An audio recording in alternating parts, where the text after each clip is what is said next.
Good day everyone, I am Marjorie Avalino, Group 9 from BTVTE 1A.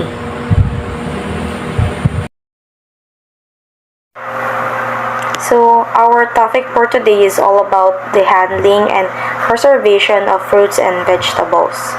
I am here to discuss with you the recommended temperatures and relative humidity for that certain product, their compatibility groups for storage.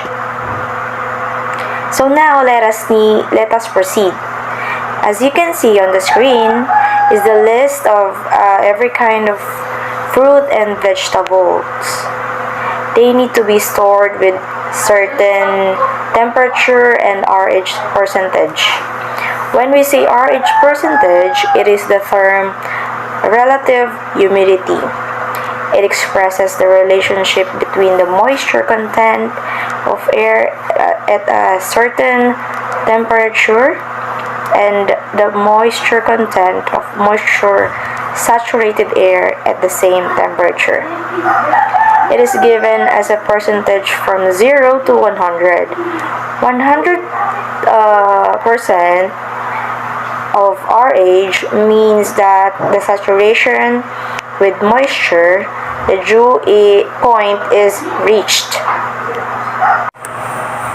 So for the fruit or vegetable to last in its approximate storage life, for example, pineapple is a fruit, right?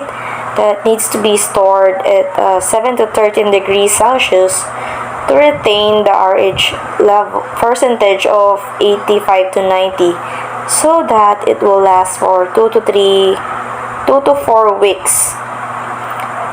Same with the vegetable like pumpkins that require 10 degrees Celsius and 50 to 70% of RH, so it can last for 2 to 3 months.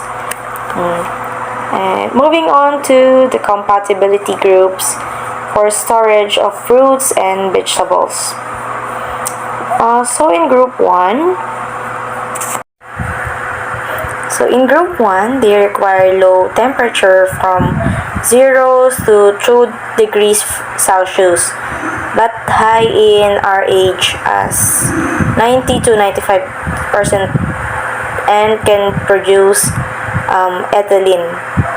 Examples are apricots, cherries, mushrooms, figs, strawberries, and many more. In group 2, same with the group 1, it requires 0 to 2 degrees Celsius. Also, in RH percent of 90 to 95. But the only difference is that they can be sensitive to ethylene. Examples are kiwi, bok choy, broccoli, carrots, and etc.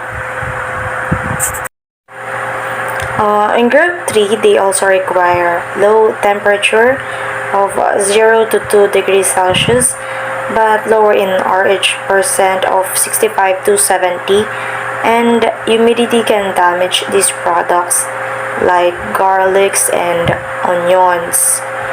In group 4, it requires constant 5 degrees Celsius and 90 to 95% of RH. The examples are the cantaloupe, lemons, lychee, mandarins, and etc. So in group 5, it requires higher temperature from the before mentioned groups to 10 degrees Celsius with the RH percent of 85 to 90%. They are sensitive to chilling injury and can be sensitive to ethylene. And those are the cucumber, squash, okra, beans, olives, paprika, and peppers. So moving on to the group 6, it requires a little bit higher from the group 5, 13 to 15 degrees Celsius with 85 to 90 RH percentage. Also sensitive to chilling but can produce ethylene, and those are the pineapples, avocados, bananas, ginger, limes, and mangosteens. To the group 7, This group requires much higher temperature among the mentioned groups, with the 18 to 21 degrees Celsius and the RH percent of 85 to 90, but is sensitive to chilling injury and produces ethylene. Those are the tomatoes that are matured green, and pears also matured and ready for ripening. And lastly, the group 8. This group requires the same high temperature. The group 7 with 18 to 21 degrees Celsius and 85 to 90% of RH, also sensitive to chilling like in group 7 but sensitive to ethylene. Those are the yams, watermelons, and sweet potatoes. Product cooling times. All fruit and vegetables cool quickly at first, then more slowly.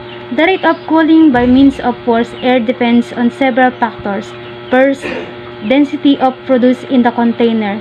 The less dense the produce pile, the faster the cooling. Second, container type, orientation, and venting characteristics.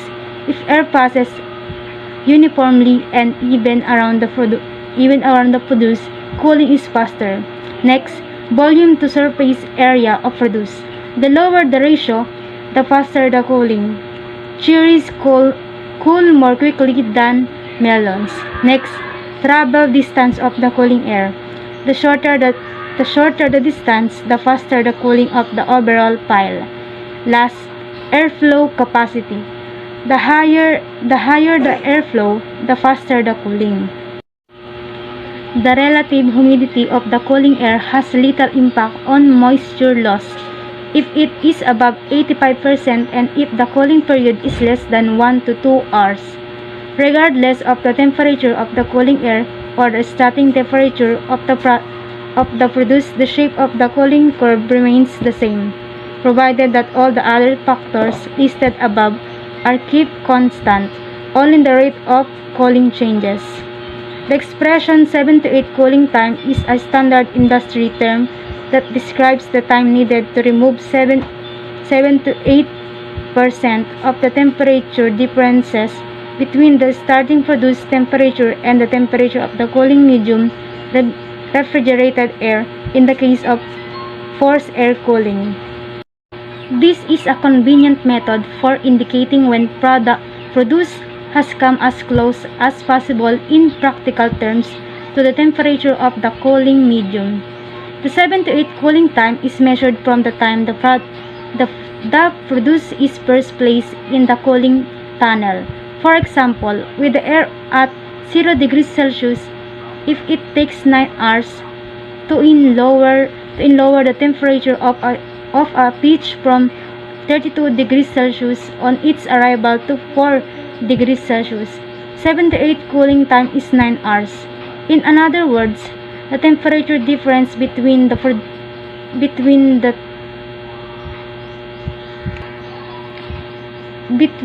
produce and the cooling air, which was 32 degrees Celsius, has been reduced by 28 degrees Celsius. The 7 to 8 cooling time is theoretically 3 times as long as the 1 to 2 cooling time. As a result, the same peach that took 9 hours to cool 4 degrees Celsius would take only 3 hours to cool to 16 degrees Celsius. The temperature at 1 to 2 cooling time, all other things remaining equal. In practice, 7 to 8 cooling time does not often correspond to 3 times the 1 to 2 cooling time because conditions rarely remain exactly the same over the forced air cooling period. These pictures below shows the temperature of products and how to calculate the time. For some crops, it might not be necessary to operate the forced air cooler at temperatures as low as the optimum holding temperature for the products. For example, some produce can be cooled with forced air to 5 Celsius, then slowly room cooled in an adjacent cold chamber. This compromise could eliminate the need for a refrigeration, defrosting system in the forced air cooling room. Most fruit and vegetables can be forced air cooled, but the 7 to 8 cooling time should be shorter for some products with the following characteristics. Have high respiration rates at harvest, lost moisture easily, berries, leaf vegetables, air quite ripe, such as tree ripe peaches, are to be shipped to distant markets. Drying method source. Drying in the open air is called natural drying. We speak of artificial drying when the air is first heated to decrease the relative humidity to a desired level. Both methods are described below. Natural drying. Drying in the open air is a simple and inexpensive process. It does not require any costly energy, just sunlight and wind. Artificial drying. The temperature of outside air often needs to be increased by just a few degrees to make drying possible. The product releases water faster at higher temperatures. Good day everyone, I'm Maricruz M. Guzman. In my topic, we discuss all about HACCP method. First, the scope and significance of the HACCP method. HACCP in regulation and standardization. Third, the advantages of the HACCP method. Fourth, description of the HACCP method.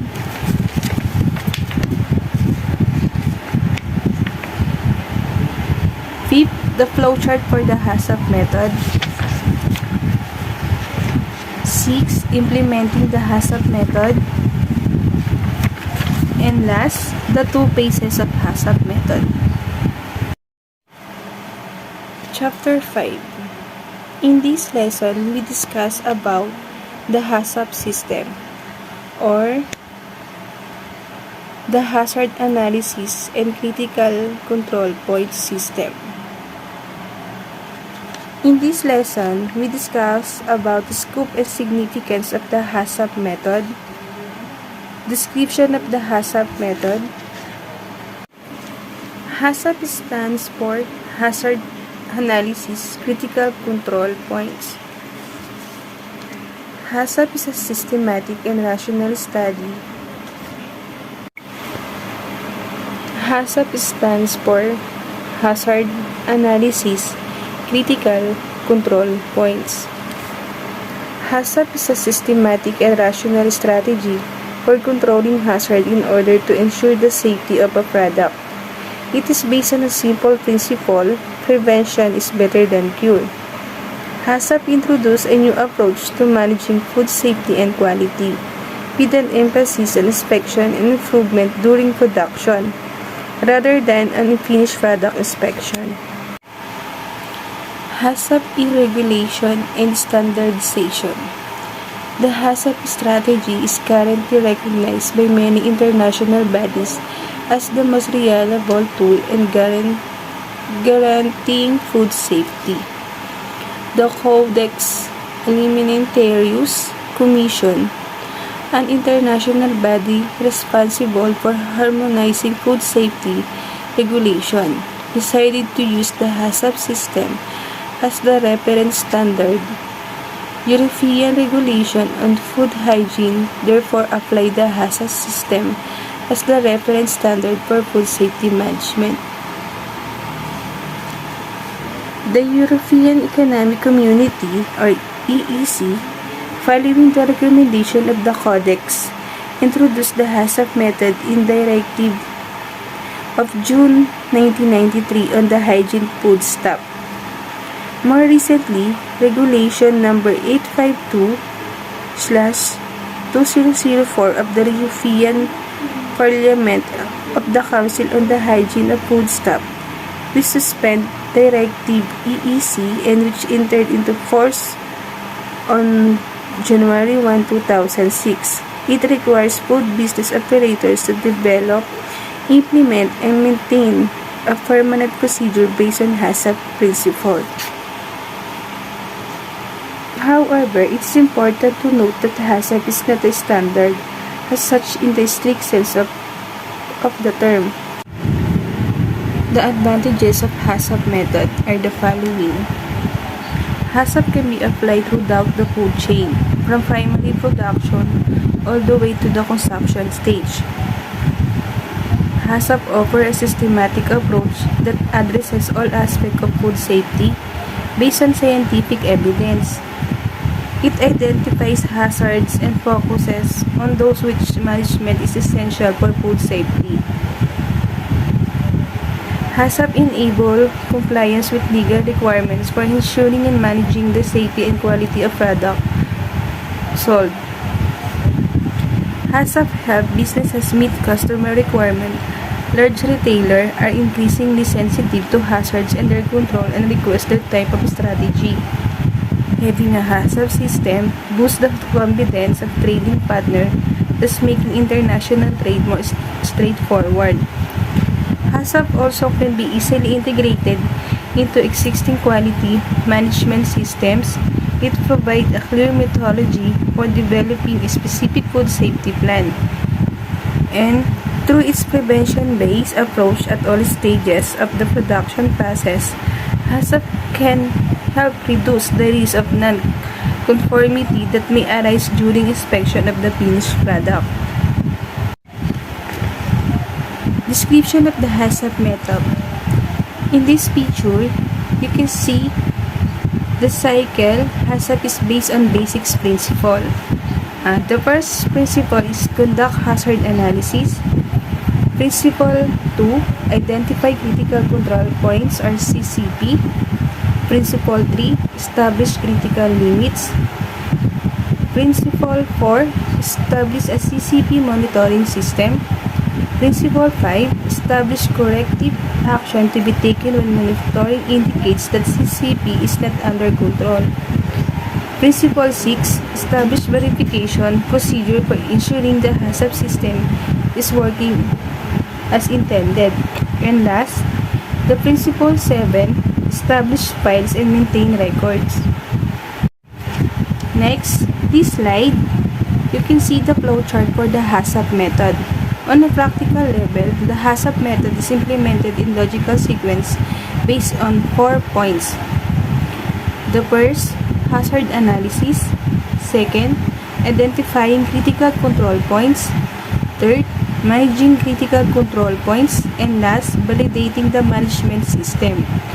You can see the first principle 1 is the hazard analysis. It contains workflows, materials, method, environment, microbiological hazard, chemical hazard, physical hazard. Then under principle 1 is the hazard identification, the causes, hazards, and control measures. Next, establish critical control points in principle 2. Under principle 2 is the managing critical control points, which is the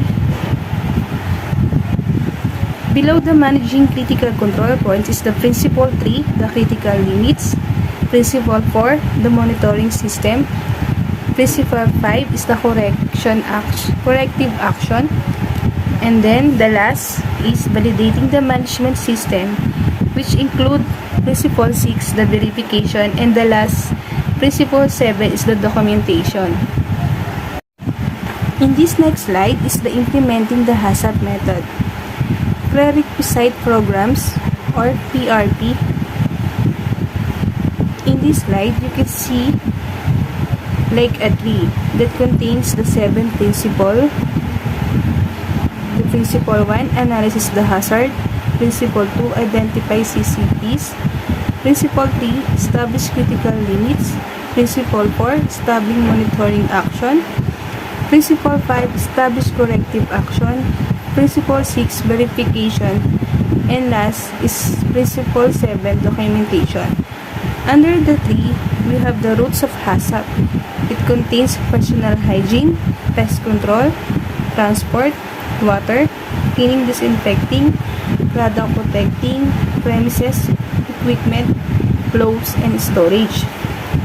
Before HACCP plan is implemented, prerequisite programs must already be in place. As such, implementing a HACCP system assumes that appropriate good practices have already been established for building and developing the tools and working methods that enable staff to implement the food safety system. To verify application of the PRPs, it is recommended to use checklists to review the relevant good practices and implement corrective action in the event of non-conformity. Applying the HACCP method according to the Codex guideline, HACCP principles are applied using 12-step strategy, consisting of 2, a preparatory phase and an implementation phase. In this next slide, you can see is the flow chart. We have the 2 phases, the preparatory phase, which is the planning. It include the 5-step. The step 1, set up the HACCP team. Step 2, describe the characteristic of product. Step 3, identify the intended use of the product. Step 4, construct the flow diagram. Step 5, confirm the flow diagram on site. And the second phase is the implementation phase or application of the 7 principle, which include the step 6, identify, analysis or potential hazards associated with each step of the process and establish one or more control measures. Step 7, identify critical control points or CCP. Step 8, establish critical limits for each CCP. Step 9, establish a CCP monitoring system. Step 10, establish a corrective action plan. Stage 11, establish verification and review. And the last step, Step 12, establish a documentation and record system. Preparatory phase. Step 1. Setting up the HACCP team. Implementing HACCP requires a multidisciplinary team to develop, establish, maintain, and review the system. The HACCP team should have experience and knowledge of the product, processes, and hazard within the scope of the study. A HACCP team leader should be appointed. External expert may be used, in which case the expert responsibility and authority in the HACCP system must be defined. In a small company, one person may have the skill required to carry out the HACCP study, but it's recommended that an external expert validates the system. Meaning to say, HACCP team is a multidisciplinary team. Every team ay kailangan may mga experience at may kaalaman patungkol sa produkto at proseso at iba't ibang hazard. Step 2. Describing the product characteristic. A full description of the product under study must be given in order to identify the factors that may influence its safety and quality. Information on the following aspect must be included where it is related to hazard inherent to the product. First is description of the raw materials, product data sheet, botanical variety category, grade, etc. Chemical, physical, and biological characteristic, origin, delivery method, type of packaging, storage condition, etc. This is where all available documentation about the product should be. Kailangan bago mo ilabas ang mga produkto, kailangan nasuri mo ito ng madaming beses para sa kaligtasan at ang quality ng produkto. Higit sa lahat, dapat alam mo yung description ng mga ginamit mong raw materials, yung product of data sheet, kung safe ba to, kung may chemical, physical, and biological characteristic, and then yung may type of packaging, storage conditions, kailangan maisuri bago mo ilabas yung produkto for the safety. Step 3. Identifying the intended use of the product.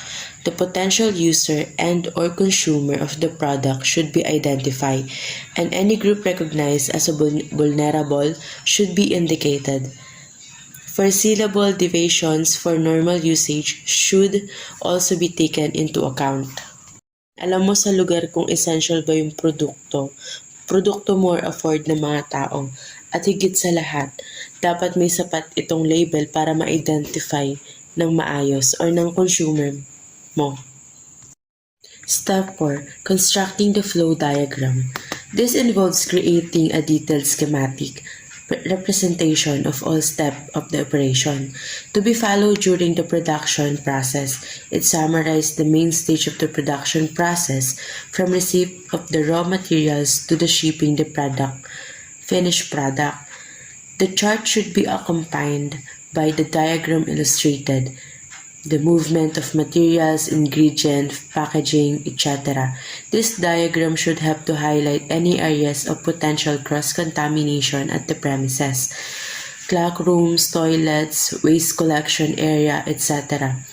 There are no formatting obligation for this diagram. Dapat detailed yung pag-present mo sa product. Flow diagram of product must followed during the production process. This step help to highlight any areas of possible cross-contamination at the premises. Step 5. On-site verification or confirmation of the flow diagram. On-site verification serve to ensure that the flow diagram to be used to perform hazard analysis. Those indeed correspond to the production process concerned. Implementation phase. The implementation phase is when the 7 principles of HACCP are applied. Step 6. Conduct a hazard analysis. Principle 1. This involves identifying hazard, chemical, biological, or physical, at the different stages of the process, assessing the likelihood of them occurring, the identifying controls measure to be implemented to manage food quality and safety. Meaning to say, kailangan ma-identify natin kung ano man ang possible hazard na pwedeng pigilan at the same time. And to manage a food quality and safety. Step 7. Identify critical control points or CCP Principle 2. A CCP is an operation which in the event of loss of control, no other operation would control the hazard. And this would result in acceptable risk of the hazard listed in the previous step. Those whose control is critical of safeguarding the hygiene and safety of the product must be identified. Tools such as Codex Alimentarius Decision 3 can be used. Step 8. Establish critical limit. Principle 3. Critical limits must be specified for UCCP so as to ensure their control. This limit can be numerical values, sensory parameters, or measurement. A single CCP can have several critical limits. For example, the application rate and pre-harvest invertal for the use of the plant protection products. Step 9. Establish a system to monitor control of the CCP. Principle 4. This involves conducting analysis or taking measurement, recording observations, or saving data to ensure the CCP are being controlled. This procedure must be able to detect any loss of control. Step 10. Establish corrective action to be taken when monitoring indicates that the CCP is not under control. Principle 5. Corrective action should be developed for each CCP in order to rectify any deviations. This involves immediate actions that the operator responsible for the step of the process must be implementing in order to meet control requirements of their process. This action must ensure that the CCP has been brought under control and provide of management of the affected product, destruction, downgrading, or recycling. Identification and traceability. Apply verification procedures to confirm that the HACCP system is working effectively. Principle 6. This step involves verifying the effectiveness of the system but also its effective implementation. Verification and auditing methods. Procedures and tests may be used, including random sampling and analysis, to determine whether the system is working correctly. It must also ensure that the amendments of the crop protocols or processes had been fully taken into account and the HACCP plan is up to date. For example, it should be verified that plant protection product use have been approved under relevant legislation. This could involve auditing process combined and a continual improvement consideration. Step 12. Establish documentation, procedures, and record principles 7. Establish a documentation system which take into account the various documents, procedure, operating modes, and records. This is the last principle but by no means the least, since these are documents that the presented the authorities and to customer if necessary.